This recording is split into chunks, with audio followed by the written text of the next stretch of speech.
Hello.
Hello, थोड़ा video चालू करिए आप। फोटो चाहिए था इसलिए। कैसे लेते हैं?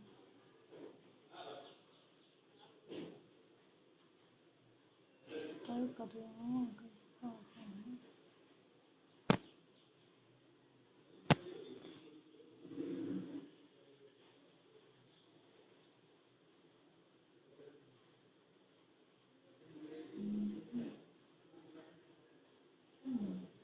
चार चनों का कैसा आता है?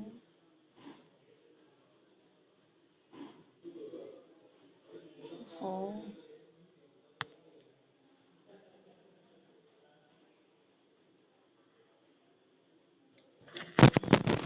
ಬಂದು ನಾಲ್ಕಲ್ಲಿ ಹೆಂಗೆ ಬರ್ತದ?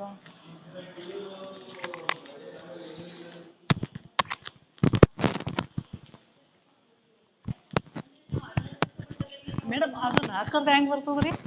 ನಾಲ್ಕು ಜನದ ಅದು ಹಿಂಗೆ ಫೋಟೋ ತೆಗಿಬೇಕಂದ್ರೆ ಹೆಂಗೆ ಬರ್ತದ? ಹಾಂ, ಜಾಯ್ನ್ ಆಗೋದು. ನಿಮ್ದದ ಹಾಂ ರೀ. ಇದು ಬ್ಯಾಕ್ ಹೋಗೋದಲ್ಲ, ಹಾಂ ರೀ, ಬ್ಯಾಕ್ ಹೋಗೋದು. ನಿಮ್ಮದು ಬ್ಯಾಕ್ ಟು ಮೀಟಿಂಗ್. ಹಾಂ ರೀ. ಹಿಂಗೆ ಬರ್ತದೆ, ಹಿಂಗೆ ಸರ್ಸ್ಕೊತಾರೆ.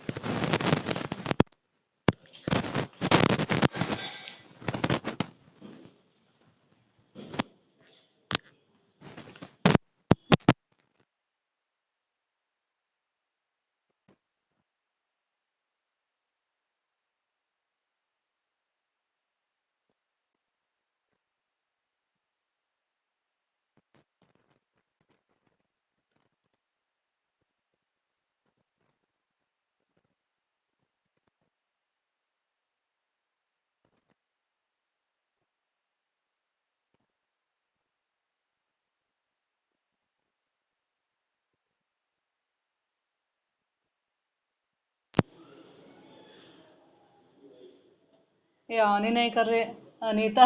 वेट करी हो ये, लेकिन ऑन नहीं कर रहे।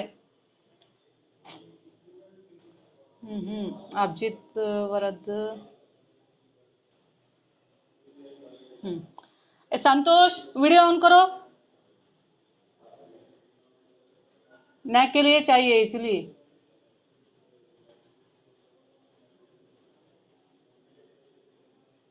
संतोष, संतोष, वीडियो ऑन करो तुम्हारा।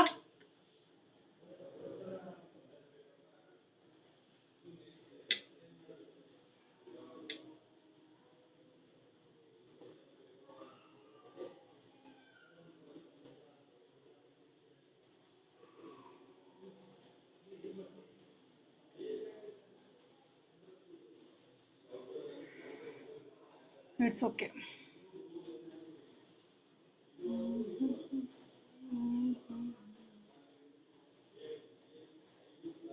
रहने दीजिए बस। बाकी वाले संतोष तो ऑन नहीं कर रहा है।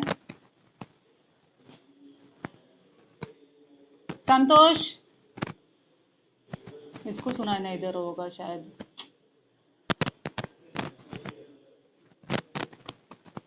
रहने दीजिए, क्लास स्टार्ट करती हूँ।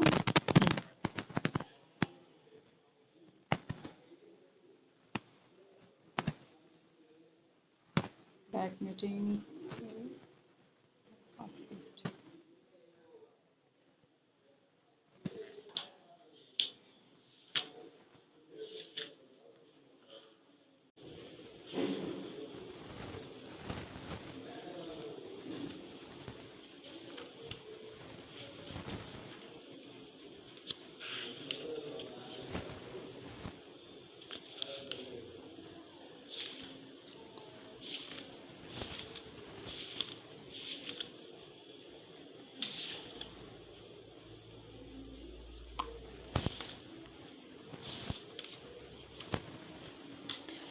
पहला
पहला मेरा बुक हुआ है और दूसरा भी हुआ है।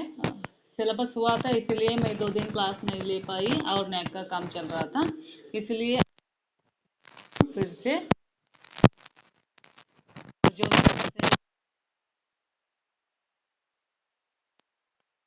सिलेबस का रिवीजन में इसमें पहला जो स्ट्राइक जो एकांकी है वही बोल रही हूँ।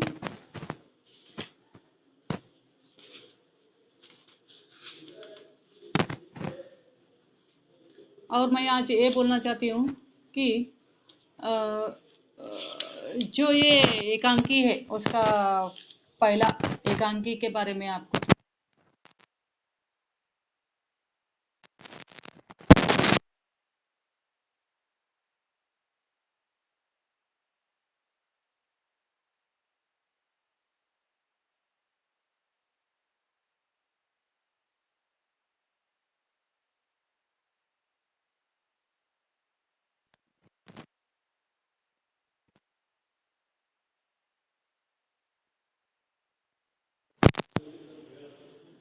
एकांकी का उद्भव और विकास।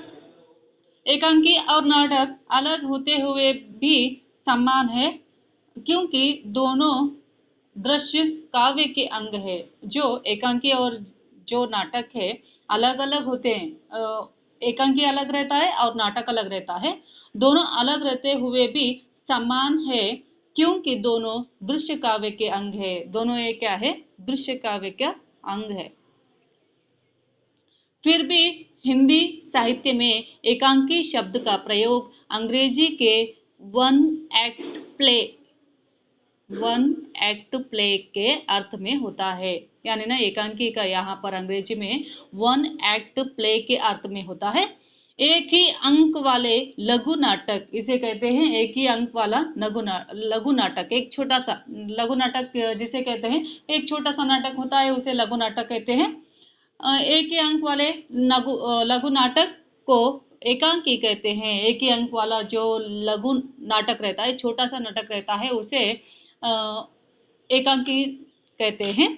तथा एक से अधिक अंक वाले नाटकों को, यानी ना एक से अधिक अंक वाले, यानी ना पहला अंक, दूसरा अंक, तीसरा अंक जो होते हैं, 3-4 दृश्य का होता है, उसे भी एकांकी कहते हैं।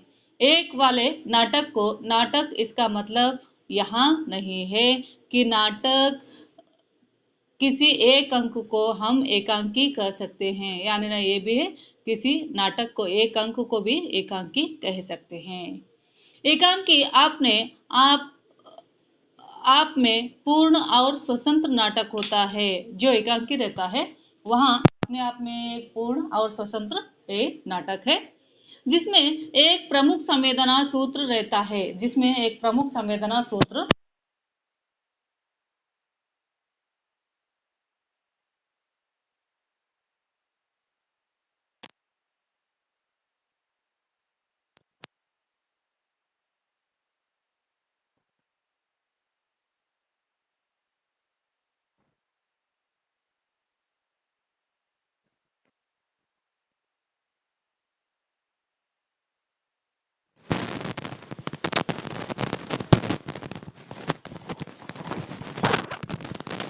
एकांकी का जो शैली रहता है ना, उसमें एकांकी का शैली में संक्षिप्तता और गतिशील होती है। इसके विपरीत नाटक के एक से अधिक संवेदना सूत्र, विस्तार और विलंब रहता है। एक से अधिक संवेदना सूत्र, विस्तार और विलंब रहता है। आज के व्यस्त और युग के किसी के पास वहाँ समय नहीं है। आज के वहाँ किसी भी व्यस्त किनके पास भी वहाँ समय नहीं है कि कई घंटों नाटक देख सके, या कई घंटों बैठकर नाटक थिएटर में जाकर वहाँ नाटक देख सके। अंत आधुनिक समय का वहाँ एक मांग है। आधुनिक समय के वाले क्या है? एकांकी की मांग करें, और वहाँ एकांकी का उद्भव हो गया। एकांकी का उद्भव और विकास आज हम देखने जा रहे हैं कि एकांकी का उद्भव और विकास। यूं तो एकांकी का वर्तमान रूप पश्चिम के वन एक्ट प्ले से प्रभावित और प्रेरित है। जो एकांकी का उद्भव और विकास है ना, एकांकी का वर्तमान रूप में पश्चिम और वन एक्ट प्ले से वहां प्रभावित हुआ था।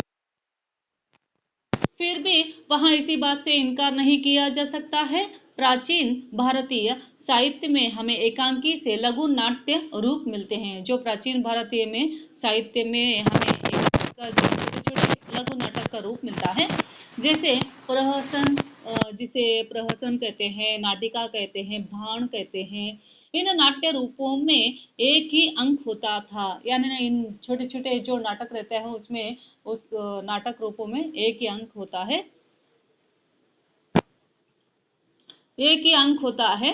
भरतेंदु हरिश्चंद्र का अंधेरी नगरी, जो भरतेंदु हरिश्चंद्र बहुत ही अच्छी तरह से वहाँ, जो आप स्कूल में वगैरह पढ़े होंगे, अंधेरी नगरी है वहाँ स्कूल में, आप जो 10th में है देखिए, भरतेंदु हरिश्चंद्र लिखा हुआ अंधेरी नगरी इसी कोटि में आता है। वहाँ ये भी क्या है, वहाँ एकांकी का इसमें ही आ जाता है।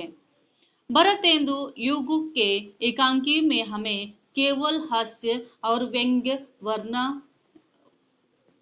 समकालीन राष्ट्रीय समस्याओं पर भी विचार मिलता है। देखिए भरतेंदु हरिश्चंद्र जो एकांकी लिखे हैं, जो नाटक लिखे हैं, उनका नाटक में आप बहुत सारे नाटक ऐसे मिलते हैं कि हास्य भरा हुआ रहता है और वहाँ व्यंग्य भी रहता है और समकालीन जो भी जीवन रहता है, राष्ट्रीय समस्याओं रहते हैं, उनके ऊपर भी वो अच्छी तरह से नाटक लिखे हैं। भरतेंदु बाबू ने अपने एकांकी कला में सांस्कृतिक नाट्य साहित्य में काफी प्रेरणा मिली है। जो भरतेंदु हरिश्चंद्र जी है, वो एकांकी कला है, जो सांस्कृतिक नाट्य का जो साहित्य की देन है, वहाँ उनका बहुत अमोघ है। उन्होंने पाश्चात्य नाटक प्रणाली और अवहेलन नहीं की। वस्तुतः आधुनिक युग में एकांकी के जिस रूप में शैली का प्रचलन की है, जिस रूप में जो एकांकी का शैली का प्रचलन किए हैं, अंग्रेजी साहित्य की देन है, जो अंग्रेजी साहित्य का देन है। यह माना जाता है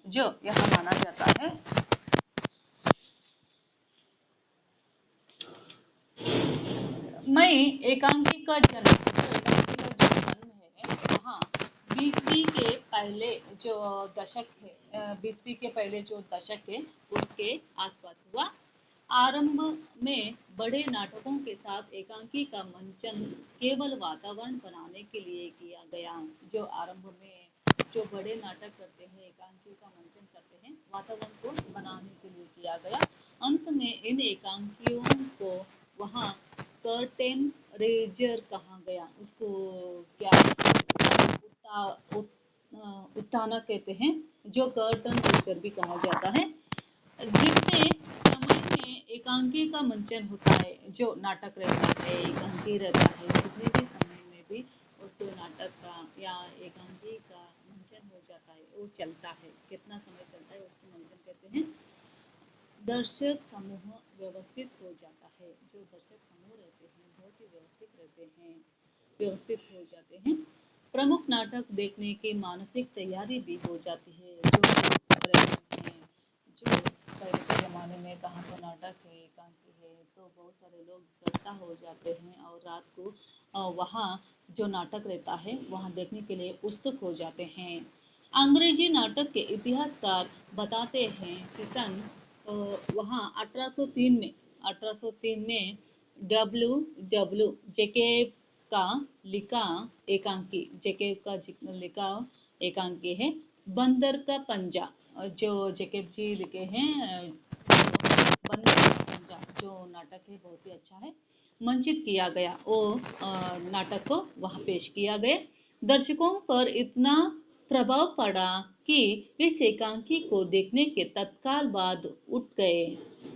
मुख्य नाटक देखने की उन्हें कोई अनिवार्यता महसूस नहीं हुआ। जो एकांकी रहता है, वो बंदर का पंजा, वो तो देखे, फिर अंत में क्या हो जाता है वो देखने की जरूरत नहीं, क्योंकि और नाटक में जो मूल रहता है वो मालूम हो जाने के बाद और उधर कोई भी नहीं बढ़ते हैं। इस तरह एकांकी स्वतंत्र और स्थान बनाता गया। नाट्य साहित्य के इतिहास में इसे नाटक की समकक्ष विधा माना जाने लगा। फिर एकांकी को भी क्या है, वह नाटक का स्थान देने लगे और एकांकी कितना महत्व है उतना ही महत्व है नाटक, और नाटक कितना महत्व है उतना ही महत्व है एकांकी। इस तरह एकांकी को स्वतंत्र और स्थान बनाता गया। नाट्य साहित्य के इतिहास में इसे नाटक की समकक्ष विधा माना जाने लगा। हिंदी में इस बात को लेकर विद्वानों में मतभेद रहा है, प्रथम एकांकी कौन सा है। जो बहुत सारे विद्वान बैठते हैं और बड़े बड़े जो महान लोग बैठते हैं, कवि बैठते हैं, जो एकांकी लिखने वाले साहित्यकार हैं, वो बैठ जाते हैं और जनक मानते हैं, और अन्य कुछ आलोचक जयशंकर प्रसाद हैं प्रथम एकांकीकार, जो स्वीकार करते हुए वे प्रसाद ने एकांकी एक घूट को हिंदी के सर्वप्रथम एकांकी मानते हैं। जयशंकर प्रसाद जी जो एक घूंट एकांकी लिखे हैं, उसको सर्वप्रथम एकांकी मानते हैं, और 1830 में प्रकाशित इस एकांकी में हमें परंपराबद्ध कथा वस्तु है वो देखने हमें मिल जाता है। प्राचीन शैली में दृष्टिगोचर होते हैं। ज्ञातव्य मात्र आधुनिक काल में लंबी लिखी जाने से ही कोई रचना आधुनिक नहीं हो जाती। रचना में आधुनिक चेतना से तभी उसे आधुनिक माना जा सकता है। सन 1833 में हिंदी का पहला एकांकी संग्रह प्रकाशित हुआ। जो हिंदी का पहला एकांकी संग्रह प्रकाशित हुआ है भुवनेश्वर प्रसाद जी लिखा हुआ कारवा। अधिकांश नए आलोचक, जो कारवा है, अधिकांश नए आलोचक हैं भुवनेश्वर को हिंदी का प्रथम आधुनिक एकांकीकार, जो हिंदी का प्रथम आधुनिक एकांकीकार है वो मानते हैं। उनके नाटक श्यामा, जो हिंदी का भुवनेश्वर जी लिखा हुआ आधुनिक एकांकीकार है, जो उनका पहला नाटक है श्यामा, प्रथम एकांकी मानते हैं। जो श्यामा को वहाँ प्रथम एकांकी मानते हैं। इसी एकांकी में भुवनेश्वर पर बर्नार्ड शॉ पर गहरा प्रभाव पड़ देता है। इसी पर जो बर्नार्ड शॉ रहता है गहरा प्रभाव पड़ जाता है।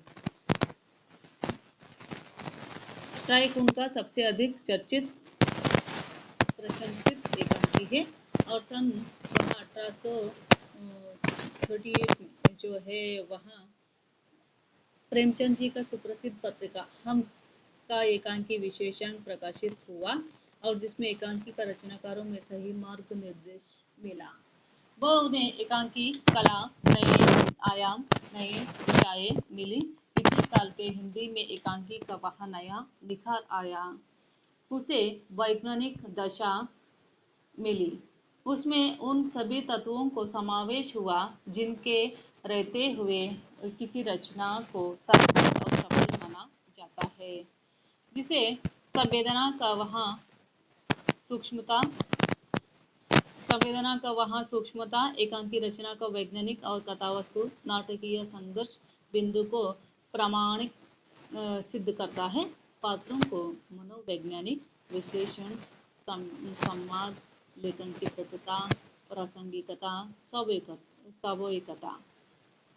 उनके शीर्ष कवि का गद्यकारों ने एकांकी लेखन के प्रयोग किए, क्योंकि एक नई विधा के रूप में वहाँ एक रचनात्मक चुनौती थी। सुमित्रानंदन पंत, भगवती चरण वर्मा, राम कुमार वर्मा, सेठ गोविंदास, उपेंद्रनाथ अश्क, उदय शंकर भट्ट, विष्णु प्रभाकर, हरि कृष्ण प्रेमी तथा जगदीश चंद्र माथुर इस क्षेत्र में सफलतापूर्वक स्थापित हुए। इनमें कुछ रचनाकार अभी तक सक्रिय हैं, एकांकी लेखन में महत्वपूर्ण योगदान दे रहे हैं। स्वाधीनता का पश्चात हिंदी एकांकी का विकास बड़ी त्वरा से हुआ। इस काल में मोहन राकेश आधुनिक एकांकी के प्रमुख प्रेरणा रूप में सामने आए। आषाढ़ का एक दिन, आधे अधूरे अंडे के छिलके उनकी सुप्रसिद्ध कृतियां है। आधे अधूरे अंडे के छिलके उनके सुप्रसिद्ध कृतियां हैं। उन्होंने एकांकियों में मध्यवर्गीय जीवन रहता है, उनके विसंगतियों पर टीका प्रहार किया। जो विसंगतियों पर, यानी संगति रहकर भी विसंगति जो छुपाना चाहिए वो सभी को दिखाने, विसंगतियों पर टीका प्रहार किया। उनके अतिरिक्त समकालीन एकांकी जगत से जुड़े अन्य रचनाकार है। जो समकालीन एकांकी जगत से जुड़े अन्य रचनाकार है लक्ष्मी नारायण, लाल विनोद रस्तोगी, रेवणी शरण शर्मा, सचंद्र भरत,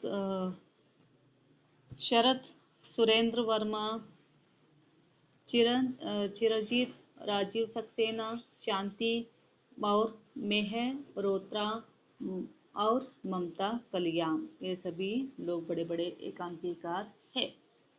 एकांकी के तत्व कथा वस्तु, पात्र और संवाद, एक ही एकांकी का मूल तत्व है। जो कथा वस्तु रहता है पात्र और संवाद का, वह मूल तत्व है।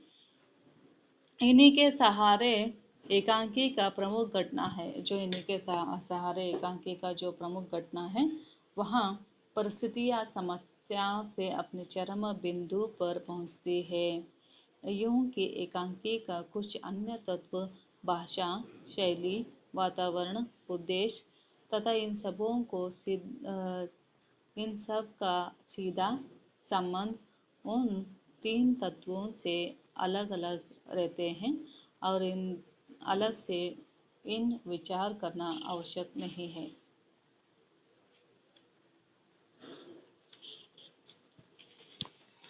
कथा वस्तु एकांकी का आधार स्तंभ है। जो कथा वस्तु रहता है वहाँ एकांकी का आधार स्तंभ है। कथा वस्तु अभाव में एकांकी मात्र शब्द चमत्कार हो जाता है।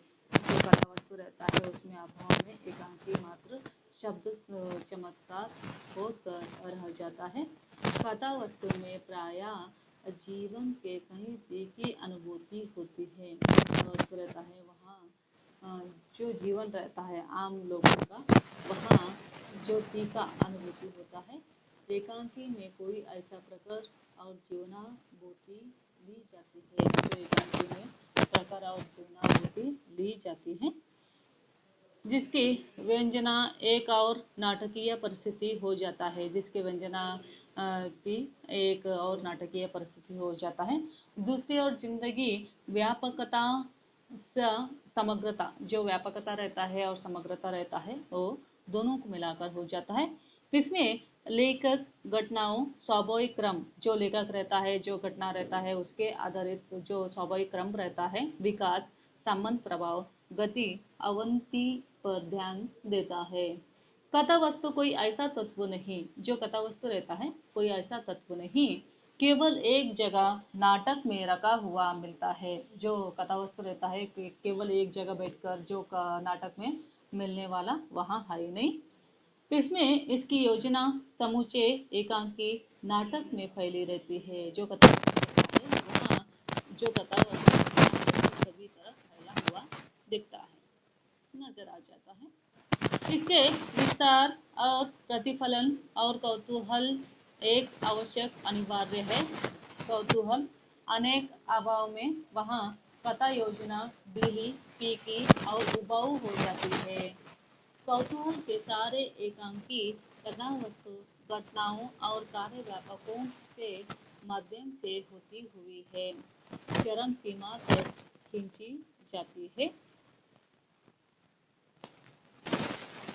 एकांकी का स्वरूप मूलतः संक्षिप्त रहता है। जो एकांकी का जो स्वरूप रहता है मूलतः संक्षिप्त रहता है, इसीलिए उसकी सुगठित होना भी आवश्यक है। जो उसके लिए सुगठित होना भी आवश्यक है।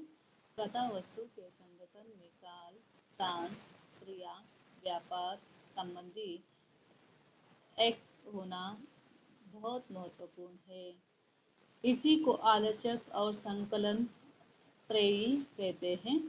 एकांकी की कथा वस्तु एक समय में ही एक स्थान पर विशिष्ट प्रभाव की रचना करती है। जो एकांकी का कथा वस्तु रहता है एक ही स्थान पर विशिष्ट स्थान पर, वहाँ कथा वस्तु समय से स्थान पर विशिष्ट प्रभाव की रचना करती है। तभी संकलन त्रयी निर्वाह माना जाता है। सेठ गोविंददास और एकांकीकार एकांकी के संकलन त्रय जगह पर संकलन द्वारा समर्थन करते हैं। काल और क्रिया और ऐक्य में स्थान संकलन पर विशेष बल दिया जाता है। वास्तव में अरस्तु द्वारा परिभाषित किया गया संकलन त्रय सिद्धांत अब उतना ही प्रासंगिक रह गया है। आधुनिक विज्ञान देशकाल सीमाओं के अतिक्रमण, साधन की खोज और अब एकांकी का संवेदनात्मक आधारित है। कथा वस्तु में वहाँ संघर्ष बहुत अधिक महत्व है। संघर्ष दो विचारधाराओं के बीच हो सकता है। जो संघर्ष है वहाँ दो विचारधाराओं का बीच हो जाता है। स्ट्राइक में दो अधिक पात्रों में से, जैसे यहाँ रोना मना है। कई बार यहाँ संघर्ष एक पात्र तथा समाज में हो सकता है। उदाहरण है अंडे के छिलके। संघर्ष का गतिशील बनाता है। यहाँ दर्शक को उत्सुकता पहुंचाने में सहयोग देता है। दर्शक और भी उत्सुक हो जाते हैं। उत्कर्ष में सारा कार्य व्यापार और अपने चरम बिंदु पर पहुंच जाता है। यही से कथावस्तु गहराई पाती है। जो यहीं से है, जो कथावस्तु रहता है और भी गहराई पाता है। कई बार एकांकी उत्कृष्ट बिंदु पर पहुंचकर समाप्त होते हैं। कई बार उनमें परिणित समावेश रहता है। परिणित कथावस्तु का अंग सारी गुत्थियां सुलझ जाती है। दर्शक की जिज्ञासा शमन अथवा समस्या का समाधान हो जाता है। पात्र योजना का स्थान व महत्व और कथावस्तु का समकक्ष होता है। पात्रों द्वारा कथावस्तु उद्घटित विकास होता है। उनका चरित्र चित्रण मानसिक वैचारिक संघर्ष गति एकांकी स्वाभाविक ढंग से अधिक बनती है। छोटा होता है, इसमें अधिक पात्रों का गुंजाइश नहीं होती है। चरित्र प्रधान एकांकी मात्र एक दो पात्री नाटक होता है। परिस्थितियों अथवा संवेदना प्रधान एकांकी चार पात्रों में बीच संपन्न किए जा सकते हैं। किसी भी पात्र को संपूर्ण चित्रण तो एकांकी में संभव होता है। वहाँ खंड चित्रों का इतना तेज बना दिया जाता है और वहाँ संपूर्णता का प्रभाव छोड़ता है। नाटक की तरह एकांकी को भी प्रायः मुख्य पात्र अन्य सहयोगी पात्र होते हैं। सहयोगी पात्र और एकांकी प्रगति में सहायक सिद्ध होते हैं। दूसरी ओर मुख्य पात्र अभिव्यक्ति में माध्यम से बनते हैं। इन पात्रों द्वारा दर्शकों को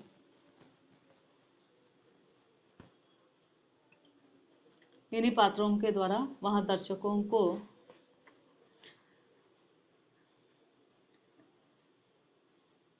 नाटक और कार्य व्यापार अन्य घटनाओं का सूचना मिलती रहती है।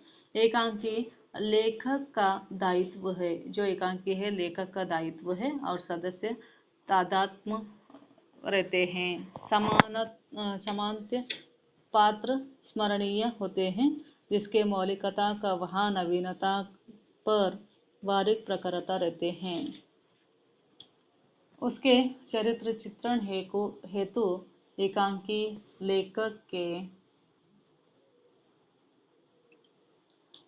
के अनिवार्य नहीं होता, क्योंकि दर्शक पात्रों में उनमें संवाद द्वारा स्वयं पहचानता और परिभाषित करते हैं। विस्तृत रंग निर्देश दर्शकों का कल्पनाशील आघात करते हैं। पात्रों की सफलता सीधा संबंध में कथावस्तु और सशक्त से है। यदि कथावस्तु सशक्त है, संवाद प्रभावशाली, तो कई कारण नहीं कि पात्र अविस्मरणीय सिद्ध न हो। इसी बिंदु पर हम एकांकी के तीसरे तत्व संवाद पर आते हैं। इसी बिंदु पर क्या है वहाँ बात करते हुए एकांकी का तीसरा जो तत्व रहता है संवाद।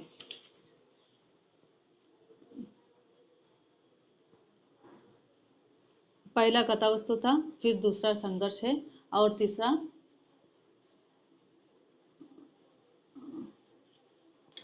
संवाद है। तीसरा तत्व संवाद। संवाद पर आते हैं। संवाद अथवा कथोपकथन, जो संवाद भी कहते हैं और कथोपकथन भी कहते हैं। आप लोग में पढ़े होंगे जो संवाद और कथोपकथन कहते हैं एक नाटक में रहता है।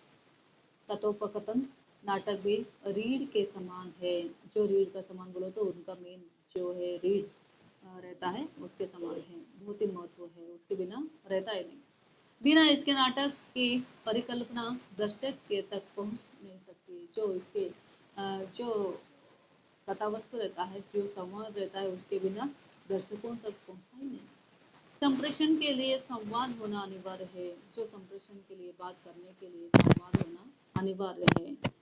कहानी तथा उपन्यास में लेखक संवाद के बिना कुछ पुष्ट मात्र वर्णन और विवरण दे सकते हैं। कतो कहानी का कथा उपन्यास लेखक के संवाद के बिना यानी करने से बिना बात न करे बिना कुछ पुष्ट मात्र वर्णन दे सकते हैं, विवरण दे सकते हैं, किंतु नाटक में यहाँ अवकाश नहीं मिलता। उसका आरंभ प्रगति अंत तक संवाद आधारित अवकाश मिलता है। उसका आरंभ में प्रकृति का वह संवाद आधारित है। अगर संवाद तीखा है, अगर संवाद है वो बहुत ही तीखा है, तो संवाद योजना में हाजिर जवाबी बेहद आकर्षक लगती है। प्रकर कथोपकथन द्वारा नाटक दर्शक का वहाँ पाठक के हृदय में घटित होता है। सफल संवाद या कथोपकथन वही कहलाता है जिसमें एकांकी का अनुभूति और भाव बिंदु और मर्म स्पर्शित हो तथा प्रत्येक शब्द संकेत चरित्र के अंतर्गत वास्तविकता का प्रामाणिकता निहित हो। संवाद पर विचार करते समय हम अनिवार्य रूप से भाषा शैली का प्रश्न पर आ जाते हैं, क्योंकि संवाद भाषा का रचनात्मक प्रयोग है। जो संवाद रहता है भाषा का रचनात्मक प्रयोग है। एकांकी का भाषा शैली कथा वस्तु के कथा जो रहता है कथा वस्तु का परिस्थिति के अनुकूल होनी चाहिए। उसके रोचक स्पष्ट और संक्षिप्त होने जाना चाहिए। दर्शक को पाठकों की तरह सुविधा नहीं होती। जो दर्शक रहते हैं, जो पाठक रहते हैं, पढ़ने वालों के जैसा नहीं होता है। वहाँ तो एक ही संवाद पर 2 बार सुन अथवा देख सके। अंत में वाक्य योजना ऐसी होनी चाहिए सहज ही नहीं असर करे या याद रह जाए।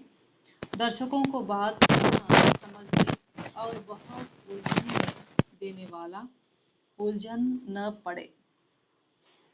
यहाँ याद रह जाए, दर्शकों के बात समझने में बहुत उलझन न पड़े और आगामी दर्शकों का प्रति उसकी रुचि बनी रहे और रंगमंच पर संवाद ही समस्त क्रिया व्यापार उद्घटित करते हैं।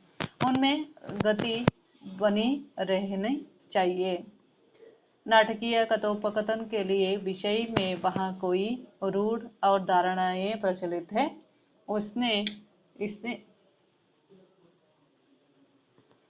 इनसे स्वागत कथन और इसमें नाटकीय कथोपकथन में विषय के कई रूढ़ धारणाएं प्रचलित हैं।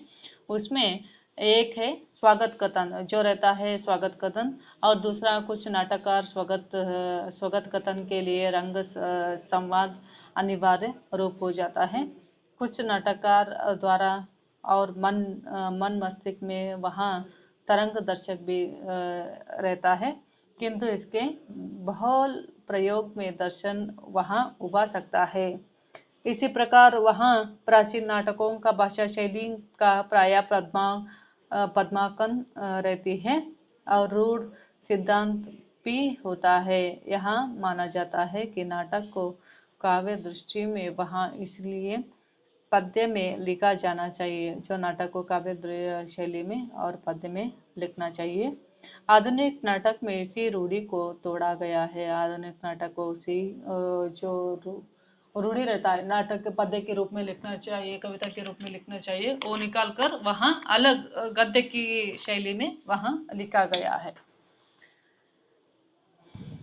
कई बार वहाँ इसके अतिक्रमण भी हो सकता है और सामान्य तौर पर वहाँ हम देख सकते हैं कि विषयगत के आधार पर एकांकी के 5 प्रकार होते हैं।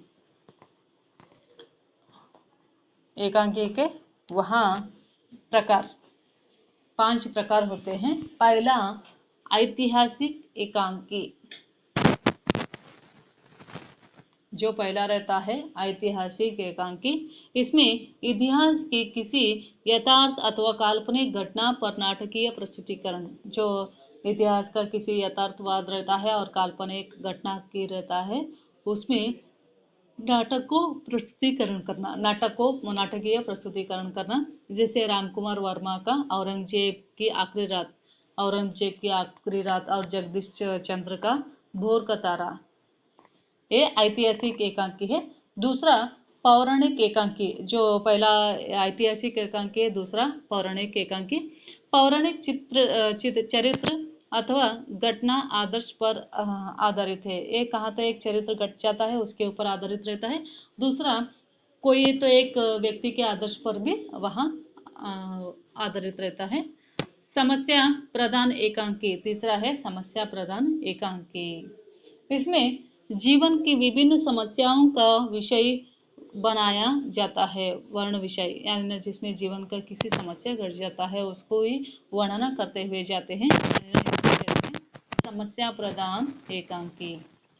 और चौथा आ जाता है यहाँ एक विस्तृत और विविध विषय है, समाज के किसी चरित्र और पत्य को एकांकी का विषय बनाया जाता है, जिसमें उपेंद्र नाथ आचार्य ने लिखा हुआ झोंक है, एक उनका ही वैयक्तिक जीवन का जो समस्या के ऊपर निर्भरित है।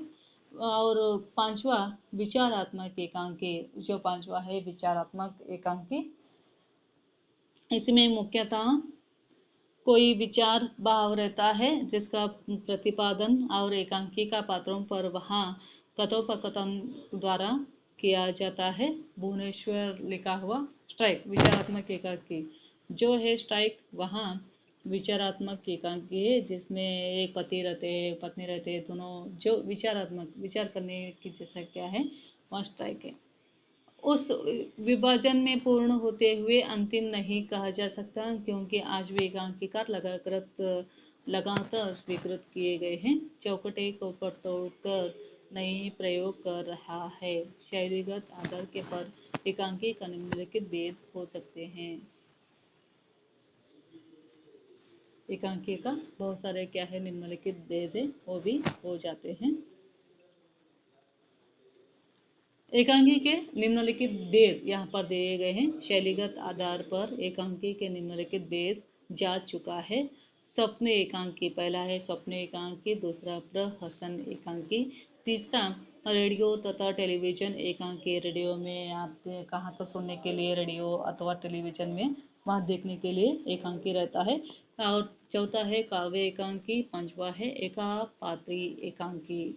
एक पात्र एकांकी बोले तो एक ही पात्र रहता है, वहाँ सभी एक ही पात्र के, वहाँ एक ही व्यक्ति रहता है, वो सभी अपना पात्र को निर्वाह करते चला जाता है, उसको एक पात्री एकांकी कहते हैं।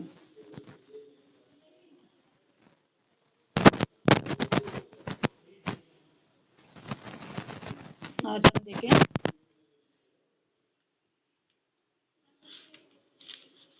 एकांकी का उद्भव और विकास, और एकांकी के तत्व और एकांकी के प्रकार। आज के लिए इतना ही छोड़ रहे हूँ, फिर अगली बार ले लेती हूँ। टाइम आप हो रहा है और फिर कट होता है, इसलिए आज इतना ही छोड़ती हूँ, फिर नेक्स्ट और लेती हूँ, फिर नेक्स्ट वीक लेती हूँ। ओके, इस बार नहीं ले सकी क्योंकि पोर्शन खलास हुआ था, थोड़ा काम भी था, इसलिए फिर अगली बार ले लेती हूँ। छोड़ रही हूँ, देखिए क्लास।